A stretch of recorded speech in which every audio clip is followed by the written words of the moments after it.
से छींक लेते हैं। छींक लेते ही बहुत सारे देवता तो गिर पड़ते हैं। तब समझ में आती हो अनंत बलि के विषय में हम ऐसा सोच रहे हैं। त्रिषष्ठी सरा का पुरुष में उल्लेख मिलता कि वे अपने पैर के अंगूठे से इस पर्वत को हिला देते हैं। तब कहीं वह देवता सोचता है कि ओहो, अनंत शक्तिशाली के विषय में हम सोच रहे हैं। हालांकि सुमेरु पर्वत तो अचल था और अकृत्रिम है, लेकिन हिलाने की ये यहाँ महिमा बतलाई गई है। केवल वो ऐसी महिमा है बंदो, निस्संदेह होकर के सौधर्मेंद्र एक साथ अभिषेक कर देता है। सची सौधर्म जो है तीर्थंकर बालक का प्रक्षालन करते हैं और अंत में जाकर के दिव्य वस्त्र और आभूषण उनके लिए पहनाते हैं। तरह तरह के आभूषण उनके लिए पहनाए जाते हैं। एक जगह उल्लेख मिलता है कि तीर्थंकर बालक के कान जन्मता छिदे रहते हैं, तो दूसरी ओर उल्लेख मिलता है कि नहीं, छिदे हुए नहीं रहते हैं, अपितु सौधर्मेंद्र उनके लिए कर्ण वेद करता है और उसमें कुंडल पहनाता है। सारे आभूषण पहनाने के बाद बंदो पुनः वापिस होते हैं। देवतागण अभिषेक की बेला में नाचते गाते हैं, भजन कीर्तन करते हैं। शास्त्रों में उल्लेख मिला केवल जन्माभिषेक अनेकों लोगों के लिए सम्यक दर्शन का कारण बन जाता है और अनेक देव उस अभिषेक की महिमा देखते ही सम्यक को प्राप्त कर लेते हैं। बंदो अंत में जाकर के अयोध्या नगरी में वापिस आते हैं। सौधर्मेंद्र राजसभा में उपस्थित होता है। माता के लिए भी उसी प्रकार से वहां अपनी विद्या से उपस्थित कर देता है। महाराजा नाभिराय, मां मरुदेवी, कुछ जहां पर नकली बालक गोद में था, अब तो असली बालक रख देता है और नकली बालक की माया समाप्त कर देता है। तब कहीं उन्हें समझ में आता है कि ओहो, असली बालक तो मेरा ये है। देवता तांडव नृत्य, सौधर्मेंद्र तांडव नृत्य करता है और बंदो तीर्थंकर का माता पिता की और उनके अष्ट द्रव्य से पूजन करता है। सोच लीजिए, यहाँ पर भी वे वस्त्रधारी हैं। आज के समय में कतिपय लोग जो शास्त्रों का गहरा अध्ययन नहीं करते हैं, प्रतिष्ठा तो कराते हैं, लेकिन प्रतिष्ठा की रहस्यमयी बातों को नहीं सोच पाते हैं। वे प्रश्न कर देते हैं कि क्या जन्म वस्त्रधारी की क्या अष्टद्रव्य से पूजा हो सकती है? क्या आरिकाओं की पूजा हो सकते हैं? क्या एलक छुल्लक जी के अर्घ आदि चढ़ सकते हैं? क्या उनके पाद प्रक्षालन हो सकते हैं? बंधु, पाद प्रक्षालन तो बहुत छोटा हो गया। जहां अभिषेक हो सकता है तो वहां पाद प्रक्षालन तो बहुत छोटी बात है। और तीर्थंकरों के अष्ट द्रव्य से पूजा होते हैं, हर प्रतिष्ठा ग्रंथ में उसका उल्लेख है। बंधो, ये मैटर अपने आप उस प्रकार के शंकाओं का समाधान कर देता है।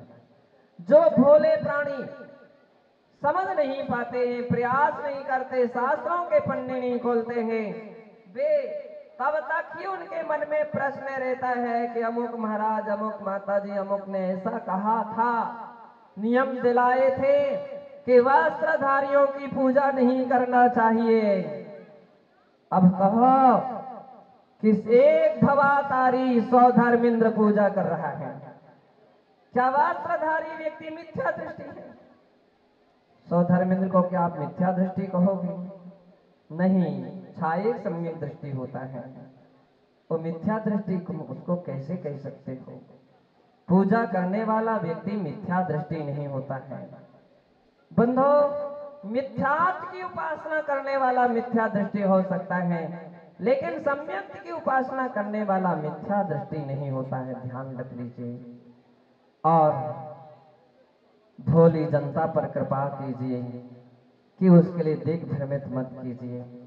आपकी मान्यता स्वतंत्र हो सकती है, लेकिन आपकी मान्यताओं को आप अपने तक रखें। कहीं आगम को झुठलाने का प्रयास मत करें, आगम का कहीं अपलाप करने का प्रयत्न ना करें। बंधो, यहाँ हर तीर्थंकरों की पूजा में अपने यहाँ गर्भ कल्याणक का अलग से अर्घ चढ़ाया जाता है, जन्म कल्याणक का अलग से अर्घ चढ़ाया जाता है। और अलग से अर्घ चढ़ाने का अर्थ ही है कि उस समय वे गृहस्थी थे, सवस्त्रधारी थे। इसलिए इन बातों के लिए अपने दिल और दिमाग में जमा लीजिए। कोई दिग्भ्रमित हो रहा हो, उसका स्थितिकरण करके उसके सम्यक दर्शन के लिए मजबूत कीजिए और उसका उपहार कीजिए। बंधो, ऐसा वह जन्म कल्याणक महोत्सव आज अपने बीच में महा उत्साह के साथ मनाया जा रहा है, बड़ी खुशी के साथ मनाया जा रहा है। हर माँ बच्चे को जन्म दे, लेकिन ऐसे संस्कार भी दे कि जो बच्चा अपना नाम, अपने परिवार, अपनी समाज, अपने देश, अपनी जाति, अपनी कुल परंपरा का भी नाम रोशन करे, अपने धर्म का भी नाम रोशन करे।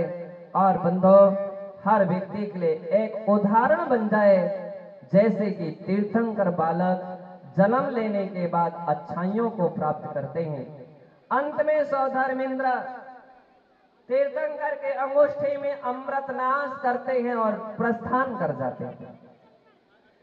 तीर्थंकर माँ का दूध नहीं पीते थे, वे केवल अंगूठा चूस करके बड़े होते हैं। और इसके उपरांत जब उनकी दीक्षा कल्याणक विधि होते हैं अथवा तब कहीं मनुष्यकृत अभी आहार लेते हैं, अन्नप्राशन क्रिया के समय दिव्य आहार उनका होता है। सारे वस्त्राभूषण स्वर्ग से आते हैं और उनके साथ देव कुमार उनके साथ क्रीड़ा करते हैं। ऐसा वह जन्म कल्याणक महामहोत्सव हम सब के लिए मंगलदायी हो, हर व्यक्ति के लिए कल्याणकारी हो। जहाँ पर तीर्थंकरों के जन्म लेते ही नरकों में भी शांति आ जाती है, बंधो आप सब में भी वह शांति और आनंद की वर्षा करने वाला हो। इसी पुनीत भावना से जय बोलिए महावीर भगवान की। जन्म हुआ, सारा नगर ही नहीं सारी सृष्टि आनंदमय हो गई। जहां केवल मनुष्य लोक ही नहीं स्वर्ग लोक आनंद विभोर हो गया। और जिस समय तीर्थंकर भगवान का जन्म हुआ था, मानो स्वर्ग ही पृथ्वी पर उतर करके आ गया था, ऐसा वह मनोरम दृश्य था।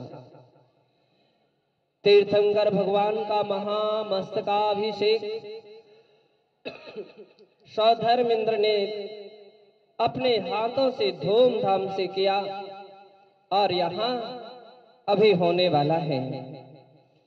सभी लोगों की आस और प्यास थे कि धूप थोड़ी कम हो, मौसम में ठंडापन आ जाए और उस समय यह अभिषेक की धारा हम सब देख करके शीतलता का संवेदन करें, शीतलता का अनुभव करें। और बंधो, वह शीतलता की वेदा सहज मात्रा में अवतरित हो गई है। तीर्थंकर ऋषभ देव के लिए मां मरु देवी ने जन्म दिया। और जब तीर्थंकर बालक के लिए जन्म दिया तो केवल जन्म ही नहीं दिया, जन्म के साथ साथ संस्कार भी दिए और इतने अच्छे संस्कार दिए। बंधो, मैं तो यही सोचता हूं कि हे माता मरु देवियों, वो एक मां थी और आप बहुत सारी मां हैं। हे माता मरु देवियों, आप भी अगर संतान को जन्म दें ठीक ऐसी संतान को जन्म दें जो ऋषभ देव बन सके। एक ऐसी संतान को है मां त्रसला। आज की मां त्रसला ऐसी संतान को जन्म दे जो कालांतर में तीर्थंकर महावीर बने। हे मां कौशल्या, आप ऐसे बच्चे के लिए जन्म दे, ऐसे बच्चे के लिए जन्म दे जो कालांतर में राम बने, मर्यादा पुरुषोत्तम राम बने। ऐसे पुत्र के लिए जन्म दे दीजिए। बेटी बचाओ के सिद्धांत को लागू कीजिए और बेटा भी बचाओ इस सिद्धांत को भी लागू कीजिए। जन्म देना मात्र पर्याप्त नहीं है। यूं तो भक्तांबर स्तोत्र के अंदर में ऐसा कहा गया है, स्त्रीणाम सतानि सतिशो जनयन्ति पुत्रान् नान्या सुतं तदुपमं जननी प्रसूता सर्वा दिशो ददधि भानुसहस्ररश्मिं प्राचे विदिग्जनयति स्फुरदंशुजालम। कितनी ऊंची बात कही जा रही है। जिस भक्तांबर स्तोत्र के प्रभाव से अनेक लोगों के कैंसर जैसे रोगों का दूर हो रहे हैं और इसके ऊपर काफी रिसर्च चल रहा है।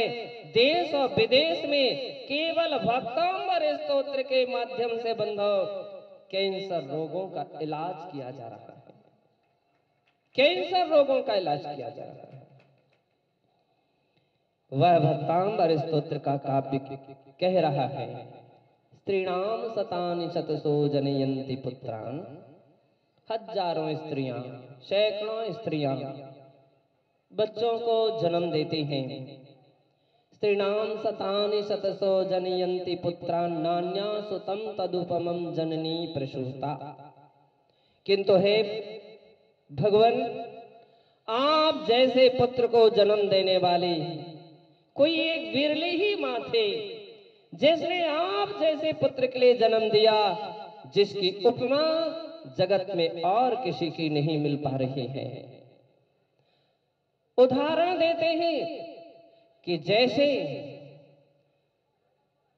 केवल पूर्व दिशा ही सूर्य को जन्म देती है, पूर्व दिशा ही केवल सूर्य को जन्म देते हैं और एक ही सूर्य सारे विश्व का अंधकार दूर कर देता है।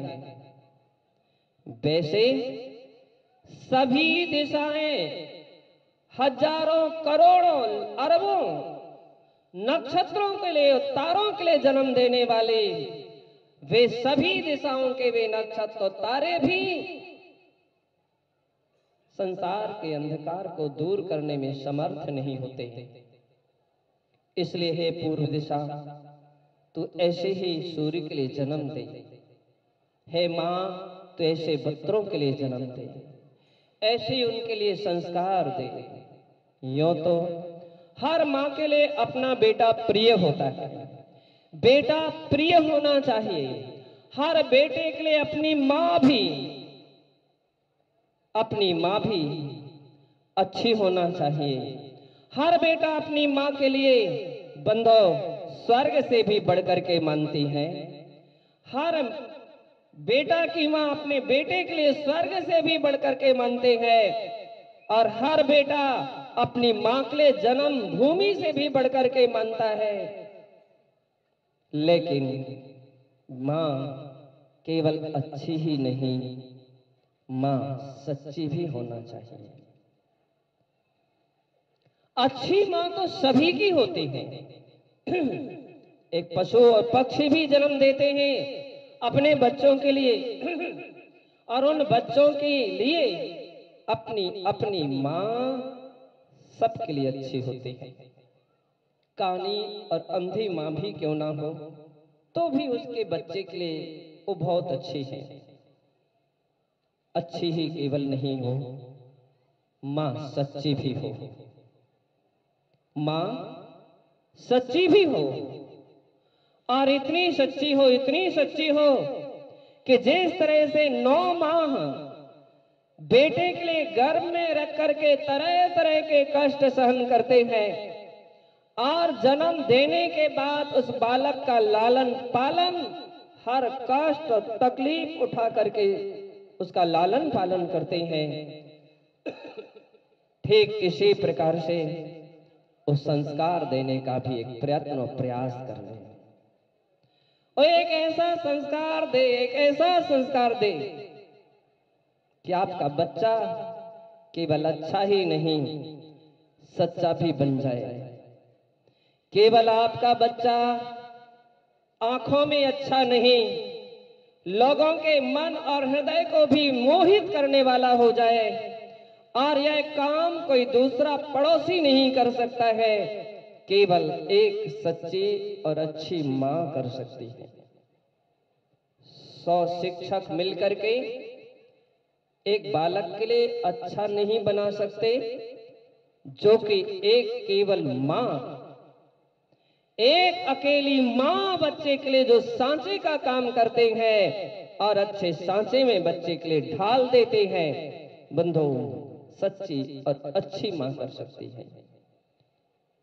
केवल मां का कर्तव्य है कि बच्चे की उंगली पकड़ करके मंदिर तक आना सिखाए बच्चे को। क्या करे?